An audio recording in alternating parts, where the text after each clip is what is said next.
Emlékszel, amikor itt ültünk egy pár évre visszamenőleg, és azt terveztük, hogy mi mindent lehetne a Csereháton megvalósítani, és elteltek ezek az évek is, és ma újra itt vagyunk együtt közösen, és összefoglalhatjuk azt, hogy mit is sikerült, és mit is értünk el. Hogy látod te ezt az elmúlt időszakot?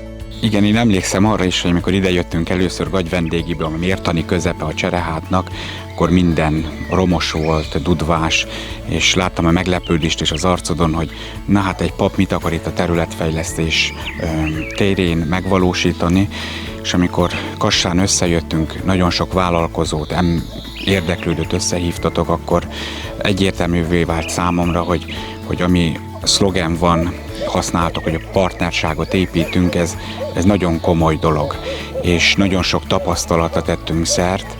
Én kíváncsi vagyok arra, hogy az a virágzást, amit most élünk, az milyen gyümölcsöket hoz. Ugye maga a pályázat az 3 éve fut már most lassan, és befejeződnek az egyes tevékenységek. Ugye 15 partnerrel nem egész 4,5 milliós pályázatok összességében valósultak meg a Szép Cserehát területén.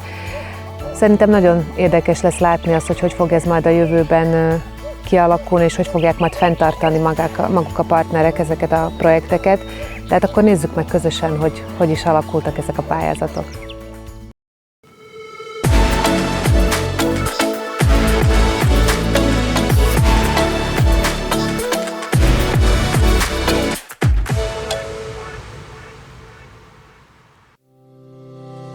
Myšlienka vznikla v roku 2017, keď sme vlastne na Hornom poschodí, kde je prevádzka GES klubu, mali spoločenskú udalosť a prišli sme na to, že radi by sme rozšírili portfólio o ďalšiu prevádzku ako takú a vznikla taká prvotná myšlienka cukrárne ako takej. Chceli sme rozšíriť prevádzku o ďalšiu nejakú súčasť, nejaký synergický efekt a vznikla myšlienka nejakej výrobne. Prvotná vec bola urobiť výrobňu profesionálnu pre cukrárske a pekárske výrobky.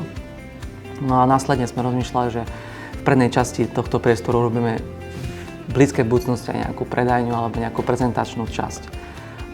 Nakoniec v veľmi krátkom čase sme sa rozhodli, že urobíme to v jednom celku a urobíme rovno aj výrobňu, ktorá je v zadnej časti tejto prevádzky na profesionálnej úrovni a plus urobíme aj vpredu predajnú časť nielen na sedenie, ale aj na vlastne to-go veci, keď to môžem takto povedať. My tu už existujeme od nejakého 97. nejakých 25 rokov. Horné poschodie poníma nejaké spoločenské udalosti, spoločenské podujatia.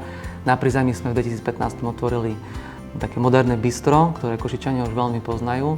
No a veľmi ako vhodne nám zapadla do toho konceptu táto prevádzka cukrárne, ktorú sme tú myšlienku začali v roku 2017-2018. Samozrejme, keďže Košice sú malé a každý každého nejakým spôsobom pozná, keď to tak môžem povedať, tak cesty sa spojili aj s EZUSom, Via Carpatiou a ponúkli nám, respektíve nás oslovili začniť sa do tohto programu ako jeden z partnerov a práve jeden z tých partnerov mal byť aj v tomto duchu. Čiže mal zabezpečiť rozšírenie prevádzky o nejakú technológiu, či už cukrárenskú, pekárenskú, ale hlavne išlo to, aby sme vznikli a priniesli aj nejaké nové pracovné miesta. Čiže zapasalo to ideálne. V rámci projektu sme dostali partnera spoločnosť Testim, ktorá dobudovala práve veľkú výrobňu na kyslú kapustu, ale samozrejme oni sú aj veľmi zbehli v pestovaní alebo respektíve v ponúknutí kvalitného ovocia a zeleniny. Čiže v tomto duchu budeme my spolupracovať, že budeme od nich odoberať kvalitné ovocie a vlastne my ho tu na druhotne budeme spracovať či už do nejakej cukránskej podoby výrobku ako takého, či už do zmrzlinovej výroby alebo na nejaký finálny produkt objednanie nejakej torty kvalitnej pre zákazníka. Čiže tá spolupráca bude tak, že budeme brať nielen od lokálnych dodávateľov, od ktorých doteraz berieme produkty, ale takisto budeme spolupracovať aj s maďarskou stranou.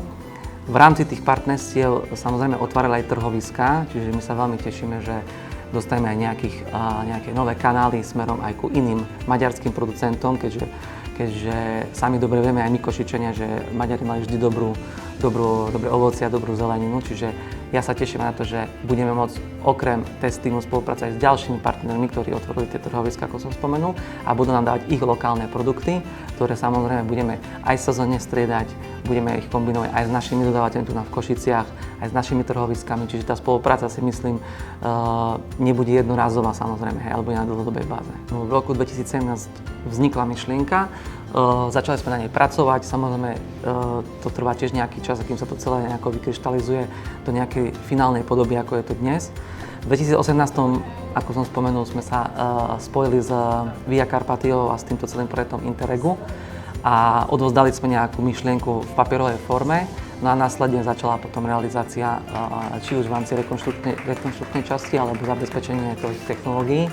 Sme veľmi radi, ako tým, že sme nielen sa dostali do tohto projektu, ale že sme spoznali aj nových partnerov, či už na tej maďarskej strane alebo slovenskej strane. Pevne verím, že to bude tá dlhodobá spolupráca a prinesie to samozrejme užitok aj jednej, aj druhej strane.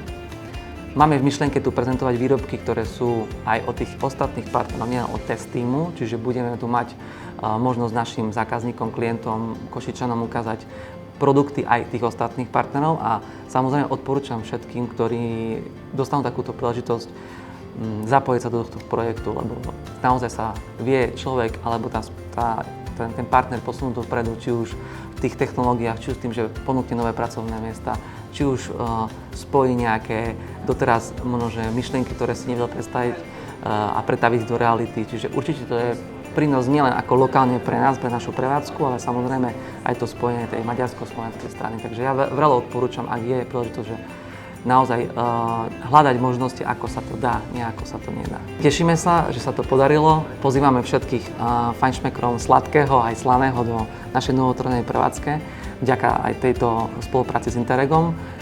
Budeme robiť kvalitnú zmrzlinu, kvalitné zákusky na vysokej úrovni a samozrejme aj zaujímavé torty, ktoré doposiaľ podľa mňa nikto nerobil. Takže všetkých pozývam na ochutnávku a samozrejme sa teším na spoluprácu, ako som spomenul, aj s lokálnymi dodávateľmi, aj s maďarskými, ktorí nám dodajú kvalitné suroviny, čo bude gastronomickým zážitkom.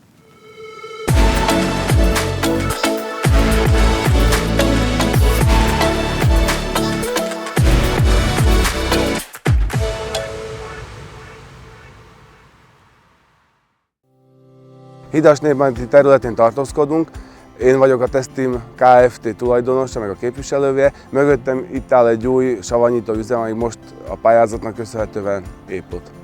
Testim Kft. Magyarországú székhelyű cég, Hidasnémetiben pontosan. Ez az üzem a Development of Local Product of 2 Interreg Szlovákia Magyarország programnak köszönhetően valósult meg. Ennek a projektnek alapfeltétele egy határon átnyúló partnerség. Több éves tapasztalatunk van ilyen savanyító üzem vezetésével, mivel Szlovákia területén hasonló üzemet működhessünk. Édesapám 1991-ben kezdett vállalkozni zöldség-gyümölcs nagykereskedelem terén, és a céget továbbfejlesztettem, amikor már én a cégbe léptem. 2007-ben alakítottunk egy ilyen savanyító üzemet ugyanúgy úgy szintén Szlovákia területén, és mai napra a második legnagyobb savanyító üzemünk Szlovákiában. És ugyanilyen üzemet szeretnénk ma Magyarország területén alapítani, és ugyanilyen tevékenységgel szeretnénk folytatni a Magyarország területén.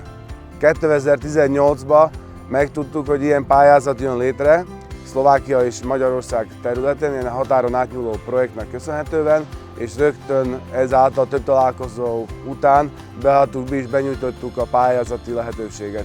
2019. szeptemberében sikeresen pályáztunk erre az üzemre megépítésére, és ennek köszönhetően ma, pont egy éve kezdtünk el építeni, és ennek köszönhetően ma itt áll ez a gyönyörű szép üzem. Ez az üzem 1 hektár területén épült, maga a csarnok az egy 1200 négyzetméteres csarnok. A csarnokon belül van egy 600 négyzetméteres savanyítórészleg, ahol 16 medence van, ahol fogjunk tudni egyszerre 600 tonna káposztát savanyítani.